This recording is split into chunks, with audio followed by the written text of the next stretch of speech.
ನಮಸ್ಕಾರ ಸ್ನೇಹಿತರೆ, ಸ್ವತ್ತು ಒಡೆಗೆ ಸ್ವಾಗತ. ನಾನು ಕಾರ್ತಿಕ. ರಾಷ್ಟ್ರ ಬಿಜೆಪಿಯಲ್ಲಿ ಮಹತ್ವವಾದ ಅತಿ ದೊಡ್ಡ ಬೆಳವಣಿಗೆ ನಾಳೆ 12 ಗಂಟೆಗೆ ಆಗಲಿದೆ ಎನ್ನುವಂಥ ಮಾಹಿತಿಗಳು ಬರ್ತಾ ಇದೆ. ನಿತಿನ್ ನಬೀನ್ ರವರ ತಂಡವೂ ಸೇರಿದಂತೆ ನರೇಂದ್ರ ಮೋದಿಯವರ ಕ್ಯಾಬಿನೆಟ್ನಲ್ಲೂ ಕೂಡ ಅತಿ ದೊಡ್ಡ ಬೆಳವಣಿಗೆ ಆಗತ್ತೆ.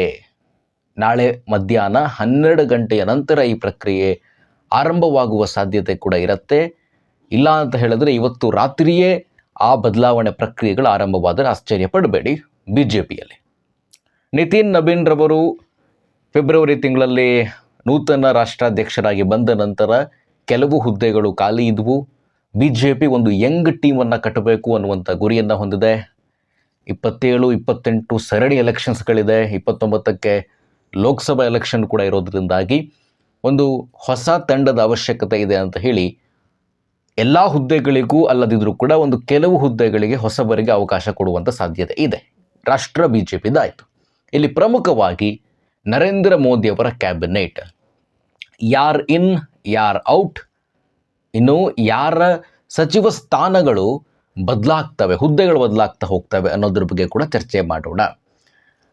ಮುಂಗಾರು ಸಂಸತ್ತಿನ ಮುಂಗಾರು ಅಧಿವೇಶನಕ್ಕೂ ಮುನ್ನ ಕೆಲವೊಂದಿಷ್ಟು ಚರ್ಚೆಗಳು ಓಡಾಡ್ತಾ ಇದ್ವು. ಅದರಲ್ಲೂ ಪ್ರಮುಖವಾಗಿ ಅಮಿತ್ ಶಾರನ್ನು ಉಪ ಪ್ರಧಾನಿಯಾಗಿ ಮಾಡ್ತಾರೆ ಅಂತ. ಆ ಸಾಧ್ಯತೆಗಳು ಇದೆಯಾ ಅಂತ ಕೇಳಿದ್ರೆ ಉಪ ಪ್ರಧಾನಿ ಹುದ್ದೆಯ ಸೃಷ್ಟಿಯ ಸಾಧ್ಯತೆ ತುಂಬ ಕಡಿಮೆ ಅಂತೇಳಿ ಅನ್ನಿಸ್ತಾ ಇದೆ. ಉಪ ಪ್ರಧಾನಿ ಅಮಿತ್ ಶಾರನ್ನು ಮಾಡುವಂಥದ್ದು ಡೌಟ್. ಅಮಿತ್ ಶಾ ಈಗಾಗಲೇ ಉನ್ನತ ಹುದ್ದೆಯಲ್ಲಿದ್ದಾರೆ. ಬಿ ಜೆ ಪಿ ಆಗಿರ್ಬೋದು ಅಥವಾ ಕೇಂದ್ರದಲ್ಲಿ ಯಾವುದೇ ನಿರ್ಧಾರಗಳು, ಸರ್ಕಾರದ ವಿಷಯಕ್ಕೆ ಸಂಬಂಧಪಟ್ಟಂತೆ ಯಾವುದೇ ನಿರ್ಧಾರಗಳಾಗಿರ್ಬೋದು, ಅಮಿತ್ ಶಾರ ಗಮನಕ್ಕೆ ಬರದೆ ಯಾವ್ದು ಕೂಡ ನಡೆಯೋದಿಲ್ಲ. ಮೋದಿಯವರು ಪ್ರಧಾನಮಂತ್ರಿಗಳಾಗಿರಬಹುದು, ಆದರೆ ನರೇಂದ್ರ ಮೋದಿಯವರು ಕೂಡ ಅಮಿತ್ ಶಾರೊಂದಿಗೆ ಸಲಹೆಯನ್ನು ಪಡೆದುಕೊಳ್ಳುತ್ತಾರೆ. ಇನ್ನು ಈ ಸಚಿವ ಸಂಪುಟ ಒಟ್ಟಾರೆಯಾಗಿ ಯಾವ ಮಾನದಂಡಗಳ ಮೇಲೆ ಇರುತ್ತೆ ಅಂತ ಕೇಳಿದ್ರೆ, ಮೊದಲನೇದು ಪ್ರಮುಖವಾಗಿ ಬಿ ಜೆ ಪಿ ಕೂಡ ಒಂದು ರಾಜಕೀಯ ಪಕ್ಷ, ಬರ್ತಾ ಇರುವಂಥ ಅಪ್ಕಮಿಂಗ್ ಎಲೆಕ್ಷನ್ಸ್ಗಳನ್ನು ನೋಡ್ತಾರೆ.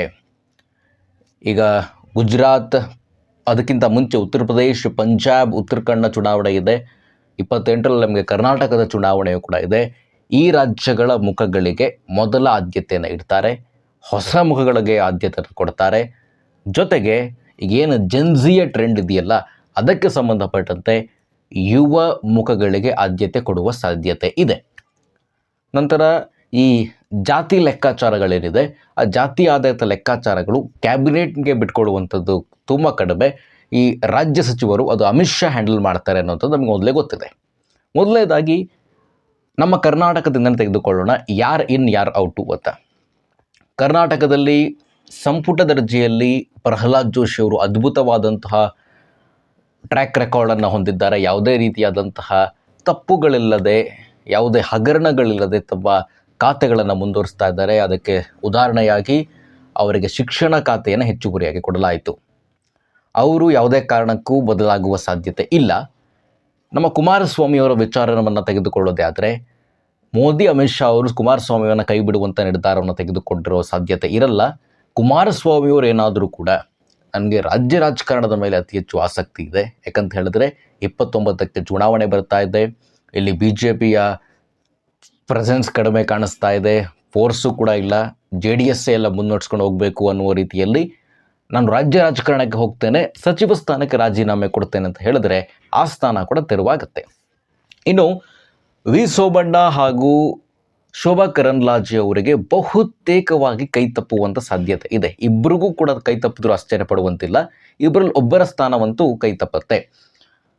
ಇವರಿಬ್ಬರ ಬದಲಿಗೆ ಮುಖ್ಯವಾಗಿ ಜಾತಿಯ ಲೆಕ್ಕಾಚಾರಗಳು, ಇತ್ತೀಚೆಗೆ ಕರ್ನಾಟಕದ ಕಾಂಗ್ರೆಸ್ ಯಾವ ರೀತಿಯಾಗಿ ಬದಲಾವಣೆ ಮಾಡ್ತು, ಅದೇ ರೀತಿಯಾಗಿ ದಲಿತ ಎಡಬಲ ಲೆಕ್ಕಾಚಾರದಲ್ಲಿ ಒಬ್ಬರನ್ನ ತೆಗೆದುಕೊಳ್ಳುವ ಸಾಧ್ಯತೆ ಇದ್ದರೆ, ಮತ್ತೊಂದು ಬಿ ವೈ ರಾಘವೇಂದ್ರ ಅಥವಾ ತೇಜಸ್ವಿ ಸೂರ್ಯ ಅವರಿಗೆ ಮಣೆ ಹಾಕಬಹುದು ಅಂತ ನನಗನ್ಸುತ್ತೆ.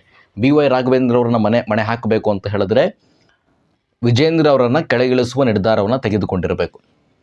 ಯಾಕಂತ ಹೇಳಿದ್ರೆ ವಿಜೇಂದ್ರರವರ ಅವಧಿ ಕೂಡ ಮುಕ್ತಾಯ ಆಗ್ತಾ ಇದೆ. ರಾಘವೇಂದ್ರ ಅವರ ಹೆಸರು ಈ ಹಿಂದಿನಿಂದಲೂ ಕೂಡ ಬರ್ತಾ ಇತ್ತು, ಕೇಂದ್ರ ಸಚಿವರಾಗ್ತಾರೆ ಅಂತ. ಈಗ ಅವರನ್ನು ಸಚಿವ ಸಂಪುಟ ದರ್ಜೆಗೆ ತೆಗೆದುಕೊಂಡ್ರೆ ಅಥವಾ ಅವ್ರಿಗೆ ಸಚಿವರನ್ನು ಮಾಡಿದ್ರು ಸಹ, ರಾಜ್ಯ ಸಚಿವರನ್ನು ಮಾಡಿದ್ರು ಸಹ ವಿಜೇಂದ್ರ ಅವರ ಸ್ಥಾನಕ್ಕಂದು ಕೂತಿದೆ. ಇನ್ನು ತೇಜಸ್ವಿ ಸೂರ್ಯ ಅವರ ವಿಚಾರಕ್ಕೆ ಬರೋದೇ ಆದರೆ, ನಿಮಗೆ ಇಲ್ಲಿ ತೇಜಸ್ವಿ ಸೂರ್ಯ ರಾಷ್ಟ್ರೀಯ ಬಿಜೆಪಿ ಯುವ ಮೋರ್ಚಾದ ಅಧ್ಯಕ್ಷರಾಗಿದ್ದಾರೆ. ಸೂರ್ಯ ಅವರ ವಿಚಾರಕ್ಕೆ ಬರುವುದಾದರೆ ತೇಜಸ್ವಿ ಸೂರ್ಯರನ್ನ ಸಂಪುಟ ಸಚಿವರಾಗಿ ತೆಗೆದುಕೊಳ್ತಾರಾ ಅಥವಾ ರಾಜ್ಯ ಸಚಿವರಾಗಿ ತೆಗೆದುಕೊಳ್ತಾರಾ, ಅದರಲ್ಲೂ ಅವರು ಸಚಿವರಾಗ್ತಾರಾ ಅನ್ನೋದು ಕೂಡ ಕನ್ಫರ್ಮ್ ಇಲ್ಲ. ನಾನು ಹೇಳ್ತಾ ಇದ್ದೀನಲ್ಲ, ಬಿಜೆಪಿಯಲ್ಲಿ ಯಾವುದೇ ಬದಲಾವಣೆಯನ್ನು ಪ್ರೆಡಿಕ್ಟ್ ಮಾಡಲಿಕ್ಕೆ ಸಾಧ್ಯ ಇಲ್ಲ. ಇತ್ತೀಚೆಗೆ ಕಾಂಗ್ರೆಸ್ಸು ಕೂಡ ಅದೇ ಮಾಡ್ತಾ ಇದೆ. ಹಾಗಾಗಿ ಕೊನೆ ಕ್ಷಣ ಅಂದರೆ ನಮಗದು ಕೊನೆ ಕ್ಷಣ, ಬಟ್ ಮೊದಲೇ ನಿರ್ಧಾರವನ್ನು ಮೋದಿ ಅಮಿತ್ ಶಾ ಕುತ್ಕೊಂಡು ಮಾಡಿಡ್ತಾರೆ. ಅದು ಎಲ್ಲೂ ಕೂಡ ಲೀಕ್ ಆಗೋದಿಲ್ಲ, ಯಾವುದೇ ಸೋರ್ಸ್ಗಳಿಂದ ಲೀಕ್ ಆಗಲ್ಲ. ಅದು ಅನ್ಸುತ್ತೆ ತೇಜಸ್ವಿ ಸೂರ್ಯ ಅಥವಾ ರಾಘವೇಂದ್ರ ಇವರಿಬ್ಬರಲ್ಲಿ ಮಣೆ ಹಾಕುವ ಸಾಧ್ಯತೆ ಇದೆ. PC ಮೋಹನ್ ಅವರ ಹೆಸರು ಕೂಡ ಕೇಳಿ ಬರ್ತಾ ಇದೆ, ಬಸವರಾಜ ಬೊಮ್ಮಾಯಿ ಅವರ ಹೆಸರು ಕೂಡ ಕೇಳಿ ಬರ್ತಾ ಇದೆ. ಇನ್ನು ದಲಿತ ಎಡಬಲ ಈ ಕ್ಯಾಟಗರಿಯಲ್ಲಿ ಯಾರನ್ನ ಆಯ್ಕೆ ಮಾಡಿಕೊಳ್ಳುವಂಥ ಪ್ರಶ್ನೆ ಕೂಡ ಇದೆ. ಒಟ್ಟಾರೆಯಾಗಿ ನಾಳೆ 12 ಗಂಟೆ ನಂತರ ಗೊತ್ತಾಗುತ್ತೆ ನಮ್ಮ ರಾಜ್ಯದಲ್ಲಿ ಏನು ಬದಲಾವಣೆ ಆಗುತ್ತೆ ಕೇಂದ್ರ ಸಚಿವರ ಸ್ಥಾನಕ್ಕೆ ಸಂಬಂಧಪಟ್ಟಂತೆ. ಇನ್ನು ಮುಖ್ಯವಾಗಿ ರಾಘವ್ ಚಡ್ಡಾ ಅವರನ್ನು ಏನಾದರೂ ಸಂಪುಟಕ್ಕೆ ತೆಗೆದುಕೊಳ್ತಾರಾ ಅಥವಾ ಆ ಬಣದಿಂದ ಯಾರನ್ನಾದರೂ ಒಬ್ಬರನ್ನು, ಏನು ರಾಜ್ಯಸಭೆಯ ಆಮ್ ಆದ್ಮಿ ಪಕ್ಷದಿಂದ 7 ಜನ ಏನು ಬಂದರು ಅಲ್ಲಿ ಯಾರಾದರನ್ನು ಒಬ್ಬರನ್ನು ತೆಗೆದುಕೊಳ್ಳುವ ಸಾಧ್ಯತೆ ಇದೆ. ಅದರಲ್ಲಿ ಪ್ರಮುಖವಾದ ಮುಖ ರಾಘವ್ ಚಡ್ಡಾ ಅವರನ್ನು ತೆಗೆದುಕೊಳ್ಳುವಂಥ ಸಾಧ್ಯತೆ ಇದೆ. ಇನ್ನು ಮಹಾರಾಷ್ಟ್ರದಿಂದ ನೋಡುತ್ತೆ ಆದರೆ ಏಕನಾಥ್ ಶಿಂದೆ ಅವರ ಪುತ್ರನಿಗೆ ಬಹುತೇಕವಾಗಿ ಒಂದು ಸ್ಥಾನ ಅಂತ ಲಭಿಸುತ್ತೆ. ಯಾಕಂತ ಹೇಳಿದ್ರೆ ಸಕ್ಸಸ್ಫುಲ್ಲಾಗಿ ಉದ್ಧವ್ ಠಾಕ್ರೆಯ ಬಣವನ್ನು ಮತ್ತೊಮ್ಮೆ ಒಡೆದಿದ್ದಾರೆ. ಹಾಗಾಗಿ ಅಲ್ಲಿ ಇನ್ನೊಂದು ಸ್ಥಾನ ಸಿಗುವಂಥ ಸಾಧ್ಯತೆ ಇದೆ. ಇನ್ನು ಬಹುತೇಕವಾಗಿ ಉತ್ತರ ಪ್ರದೇಶವನ್ನು ಪರಿಗಣಿಸ್ತಾರೆ. ಚುನಾವಣೆ ಎದುರಾಗ್ತಾ ಇದೆ, ತುಂಬ ದೊಡ್ಡ ಮಟ್ಟಿಗಿನ ಚಾಲೆಂಜ್ ಉತ್ತರ ಪ್ರದೇಶದ ಚುನಾವಣೆ. ಇನ್ನು ತೃಣಮೂಲ ಕಾಂಗ್ರೆಸ್ ವಿಚಾರಕ್ಕೆ ಬರೋದೇ ಆದರೆ ಏನು NCPIಗೆ ಜಾಯ್ನ್ ಆಗಿದ್ದಾರೆ ಅವರು, ಒಂದು ಸಣ್ಣ ಪಾರ್ಟಿಗೆ, ಅಲ್ಲಿಂದ ಬಂದಂಥವ್ರಿಗೂ ಕೂಡ ಆದ್ಯತೆ ಕೊಡಬೇಕಾಗುತ್ತೆ. ತುಂಬ ಕ್ಯಾಲ್ಕುಲೇಷನ್ಸ್ಗಳಿದೆ. ಈಗ ಏನು ಮಾಡ್ತಾರೆ ನರೇಂದ್ರ ಮೋದಿ ಅನ್ನೋದು ನಾಳೆ 12 ಗಂಟೆಗೆ ಅದು ಗೊತ್ತಾಗುತ್ತೆ. ಸಂಪುಟ ದರ್ಜೆಗೆ ಸಂಬಂಧಪಟ್ಟಂತೆ 6ರಿಂದ 7 ಸ್ಥಾನಗಳಲ್ಲಿ ವ್ಯತ್ಯಾಸ ಆಗುತ್ತೆ ಅನ್ನುವಂಥ ಮಾಹಿತಿಗಳು ಬರ್ತಾ ಇದೆ. ಬಹುತೇಕವಾಗಿ ನಿರ್ಮಲಾ ಸೀತಾರಾಮನ್ ರವರನ್ನು ಕೈ ಬಿಡುವಂಥ ಸಾಧ್ಯತೆ ಇದೆ. ಕೈ ಬಿಡುವ ಅನ್ನುವ ಲೆಕ್ಕದಲ್ಲಿ ಅಂದರೆ ಅವರ ಖಾತೆಗಳನ್ನು ಬದಲಾವಣೆ ಮಾಡ್ತಾರೆ. ಯಾವುದೊಂದು ಸಣ್ಣ ಖಾತೆ ಕೊಟ್ಟರು ಕೂಡ ಆಶ್ಚರ್ಯಪಡಬೇಡಿ. ಜೈಶಂಕರ್ ಅವರ ಖಾತೆ ಬದಲಾವಣೆ ಆಗುತ್ತೆ ಅಂತೇಳಿ ಸುದ್ದಿ ಬರ್ತಾ ಇದೆ. ಹರ್ದೀಪ್ ಸಿಂಗ್ ಪುರಿ ಅವರ ಬದಲಾವಣೆ ಆಗುವ ಸಾಧ್ಯತೆ ಇದೆ ಅಂತೇಳಿ ಮಾಹಿತಿ ಬರ್ತಾ ಇದೆ. ಒಟ್ಟಾರೆಯಾಗಿ ನಾಳೆ 12 ಗಂಟೆಗೆ ಕರೆಕ್ಟಾಗಿ ಇವೆಲ್ಲವೂ ಕೂಡ ಪ್ರಕ್ರಿಯೆ ಆರಂಭವಾಗಲಿದೆ ಅನ್ನುವಂಥ ಒಂದು ಸೋರ್ಸ್ ಇದೆ. ನೋಡೋಣ ಇದು ಎಷ್ಟರ ಮಟ್ಟಿಗೆ ಸತ್ಯ ಆಗುತ್ತೆ ಅಂತ. ನಮಸ್ಕಾರ.